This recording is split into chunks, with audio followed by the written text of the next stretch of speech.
Today, the DJI Mavic Buyer's Guide. You will learn which one of these guys you should go for and why. Coming up right after this.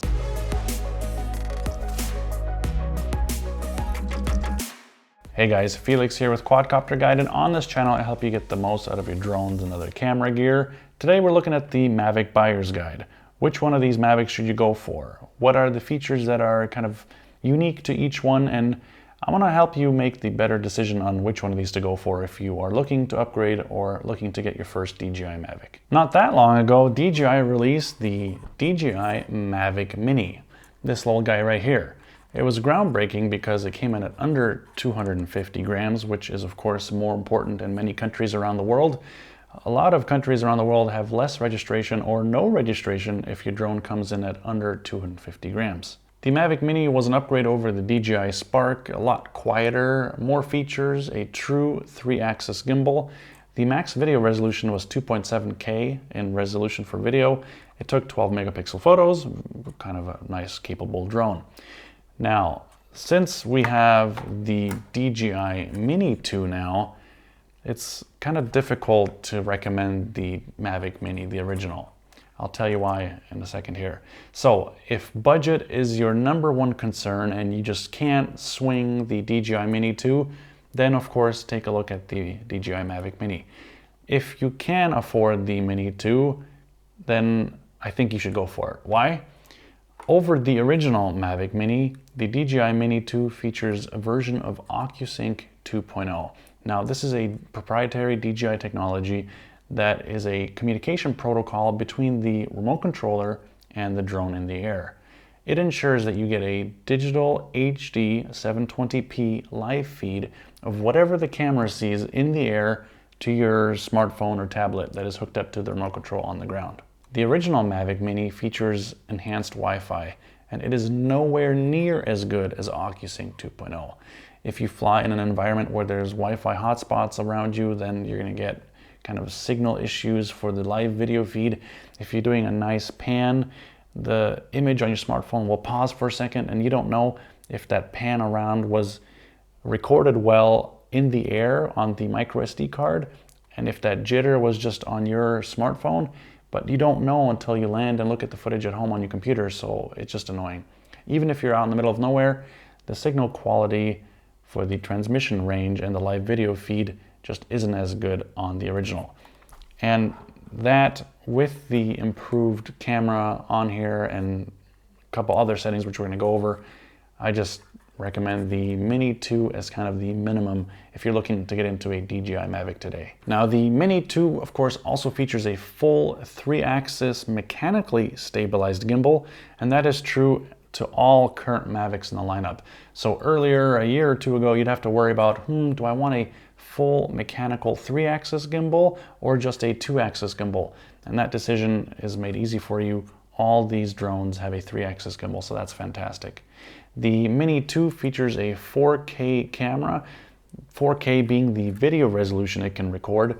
For photos, you have a 12 megapixel maximum sensor that is in here. And speaking of sensor, the sensor size on the Mini 2 and the original Mavic Mini, by the way, is 1/2.3 inches. As mentioned, this guy does 4K video, and it does that at up to 30 frames per second. Some of these bigger brothers of the Mini 2 can do more, but 4K 30 is a very respectable video mode.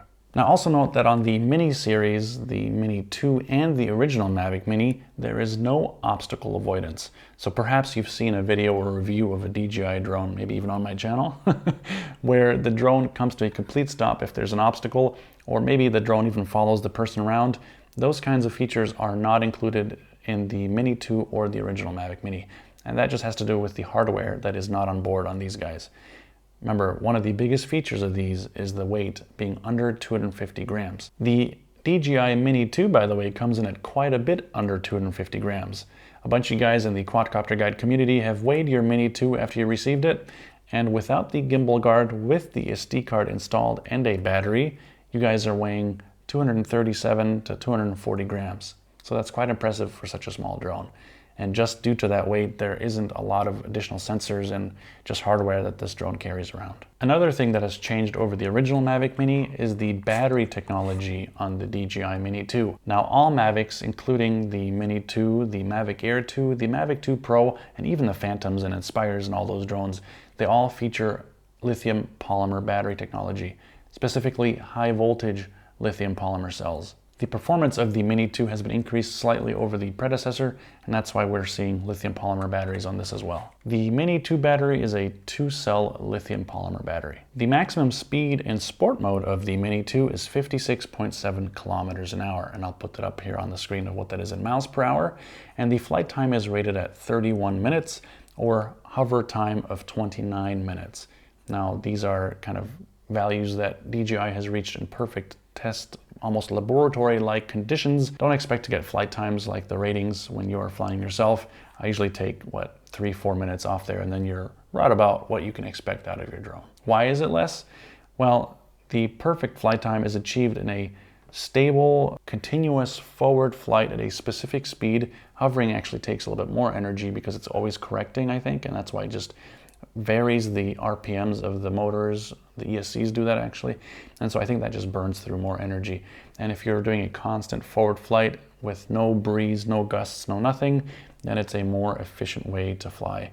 And also, I assume that these tests they were not recording video, they were not doing any of that stuff. So would you fly this around without taking pictures or doing video? Well, there you go. Now, one of the things that is in the Mini 2, which you won't find in the other Mavics at the time of this recording, is Galileo GPS support. Now, Galileo is another GPS system kind of similar to the US GPS or the Russian GLONASS system, but with these three systems, when you boot this thing up for the first time, or if you're at a new location or whatever the case may be, it locks onto satellites very quickly.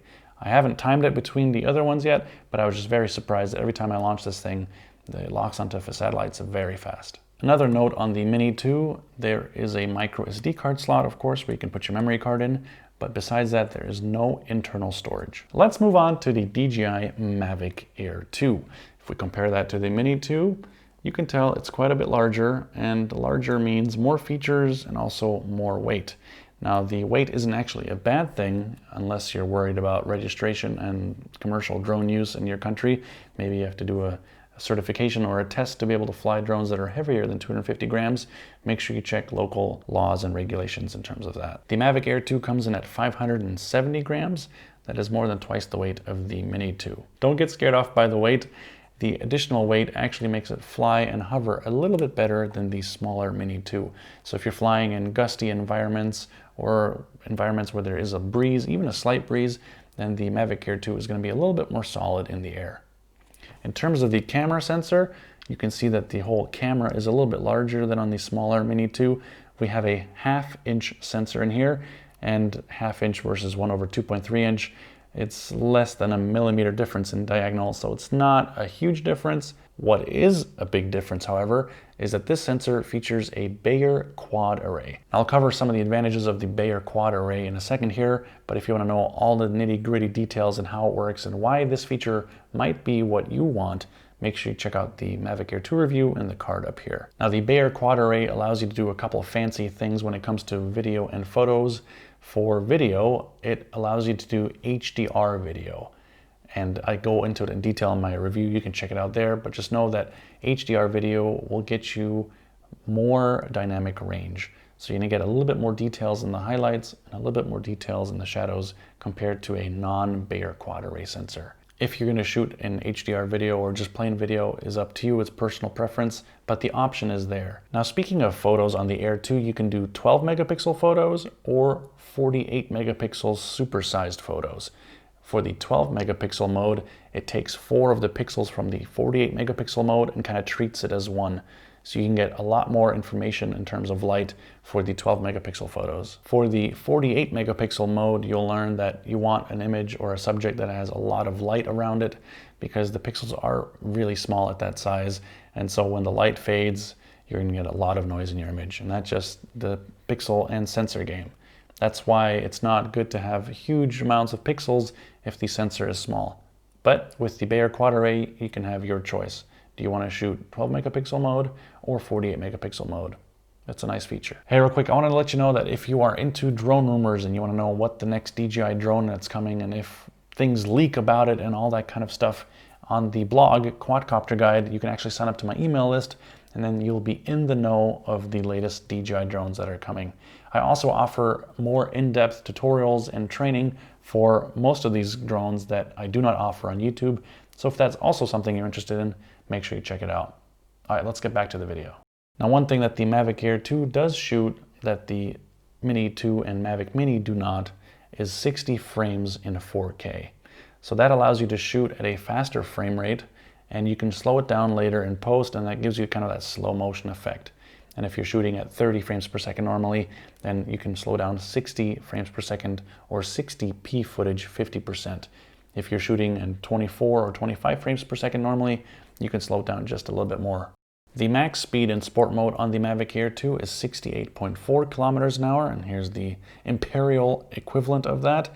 And also note that the Mavic Air 2 features front and rear obstacle avoidance sensors. Now, you should also note that yes, this does have obstacle avoidance, and there's a lot of situations where this could potentially save you or the drone from crashing, but just know that you will still find situations where this obstacle avoidance could fail. And it's not really failing, it just can't pick up super thin objects. So if you've got a very thin power line, if you've got very thin branches at the end of a tree, this kind of thin object will not get picked up in time if you're flying at a quick pace in normal mode, for example, not in cinematic mode or just in the normal mode. You can get it to crash. Don't want to downplay the importance of having obstacle avoidance if you're starting out, but just know that it's not the end all and be all. Now, these sensors are, as mentioned, on the front and rear, and there's sensors at the bottom as well for precision landing mode. And I think certain obstacles will still get blocked by coming down, but just know that when you're flying around, the front and rear are the most important. Now, you may note that that leaves the sides and the top that is not protected, so that's something to keep in mind when you're flying your Mavic Air 2. The flight time is rated at 34 minutes and hover time at 33 minutes, but same disclaimer as previously, don't count with those kinds of flight times. You can get 27, 28, 29-minute flight times if you're flying very efficiently. I was browsing the DJI site and something caught my eye. Of course, all the drones are linked down below in the description. Make sure you guys check those out there. The Mavic Air 2 now comes in a smart controller combo as well. So if you are dead set on getting a DJI drone and you know that this is probably going to be a hobby that you're sticking with, or maybe you're upgrading from an older DJI drone, an older Phantom or a Spark, whatever it may be, take a look at the smart controller combo. It works out price-wise that you're getting the smart controller for $411 extra, and I know that's a good chunk of change, but just know that the smart controller by itself is normally $749, so that's quite a savings if you know that you want to get both eventually. So something to consider. Now, there's nothing wrong with the regular remote controller, so if you want to fly that with your smartphone or tablet, you're still going to get OcuSync 2.0, and the OcuSync 2.0 on the Mavic Air 2 is the 1080p live stream version, so it is an upgrade over the Mini 2, even though they're both called OcuSync 2.0. That's one of the other features you get with the mid-range Mavic. The battery is a 3S lithium polymer battery, has similar technology as I mentioned earlier. So the Mavic Mini 2 is a 2-cell, the Mavic Air 2 is a 3-cell. And you do get 8 gigabytes of internal memory. So let's say you forget to put in your memory card at home. Yes, I have done that in the past. Luckily, I don't do it very much anymore, but let's say you did that, you still have 8 gigabytes of memory on board that you can record onto. Now, 8 gigabytes at recording 4K footage at 4K 60, for example, is not a lot, but for photos, it would be plenty, and for a couple of shorter clips, it's a lot better than nothing, trust me. So that's a nice feature to have as well. Now let's step it up to the ultimate Mavic, the Mavic 2 Pro. Now, if we compare this guy to the Mavic Air 2, you can see it's even bigger than the Mavic Air 2. And if we compare the Mini 2, oh, that's cute. Even bigger and even heavier. The Mavic 2 Pro comes in at 907 grams, and so it's an additional kind of step up. So a little bit bigger and a little bit heavier. It'll do even better in wind or gusts than the previous Mavics that I've mentioned here. And this thing gets you even more features. Take a look at this camera. look at that. Let's compare that to the Mavic Air 2. This camera is huge, and there's a good reason for that.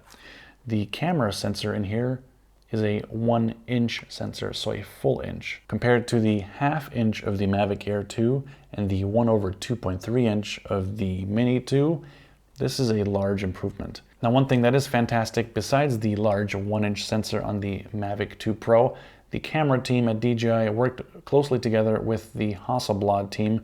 And if you don't know what Hasselblad is, you can Google them. It is a large, I believe, Swedish camera manufacturer that do a lot of medium format cameras, very expensive compared to normal mirrorless or even drones. The collaboration with the Hasselblad team and the Natural Color Sciences team just means the image quality out of this camera drone is just that much better compared to other Mavics or other manufacturers' camera drones. I won't dive too much into detail of the Mavic 2 Pro. If you want to get into the nitty-gritty and learn everything there is to learn about the Mavic 2 Pro, I've got a playlist up here that'll be a great starting point for you, starting from my Mavic 2 Pro review and also details on how to get the sharpest focus, the best cinematic shots. All that is covered in that playlist up there. Make sure you check that one out. The Mavic 2 Pro does feature obstacle avoidance on the front, on the rear, on the top, on the bottom, and on the sides.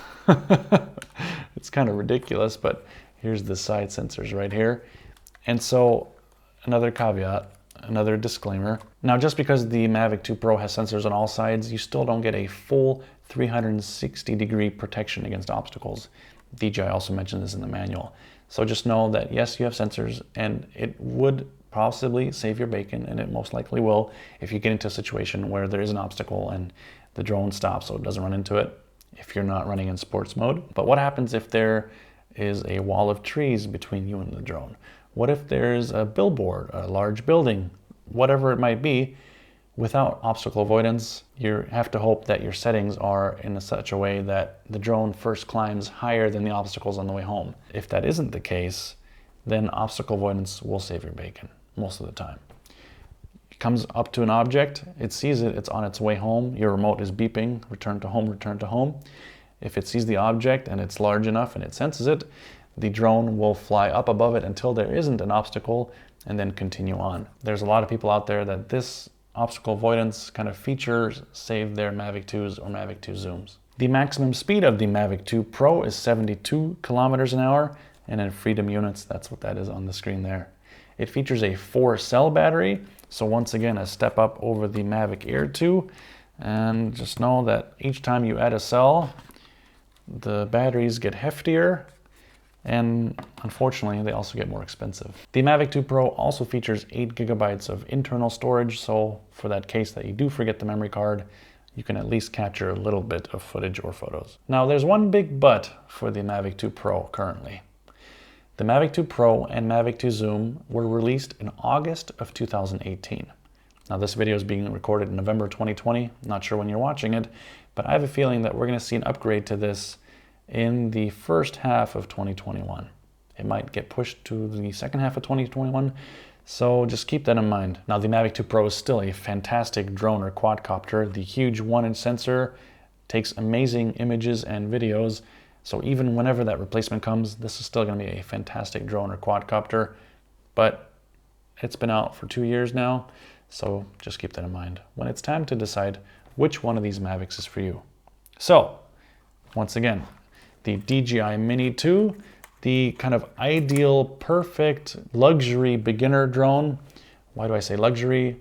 At the price point of the Mini 2, there are cheaper drones out there, but none of them fly and take images like the Mini 2. So for the kind of best beginner drone, I recommend the DJI Mini 2. Now, perhaps you want to get a couple more features and maybe your budget is a little bit larger. Then make sure you check out the Mavic Air 2. Not only do you get that great Bayer quad array, which opens up all kinds of features, there's also modes like automatic exposure bracketing, where you can choose between 3 and 5 photos taken. The Mini 2, for example, only does 3. So there's a couple of feature sets which you will get on the Air 2, which are not included in the Mini 2. Now, the Air 2 and Mini 2 are flown with the DJI Fly app. That is a redesigned app that the newer drones run on. The Mavic 2 Pro still runs on the DJI Go 4 app. That is DJI's older app. Still works great and just looks a little bit differently. Even though it's the older app, there's a lot more settings that you can adjust. So if you want to adjust in-camera sharpness, contrast, saturation, those kinds of settings are only available on the Mavic 2 line. You can't change that at the time of this recording on the Mavic Air 2, and you can't change that on the Mini 2. Also note that the Mavic 2 Pro is the only Mavic which features physical aperture blades. Alright, I hope you enjoyed that look at all these DJI Mavics. If you learned something new or if this video was valuable to you, then do give it a like. It really does help out the channel, and I personally appreciate when you guys do that. Let me know in the comments below which of these you would go for, which of these you'd go for in your current situation, and which one would you go for if you didn't have to worry about money. It's always fun to think about that. Let me know in the comments below, and I can't wait to chat with you guys down there. In the meantime, check out some of these other videos. I've got 2 options here for you. That one looks pretty good. Check out that one. All right, stay healthy, and I'll see you guys in the next video. Bye.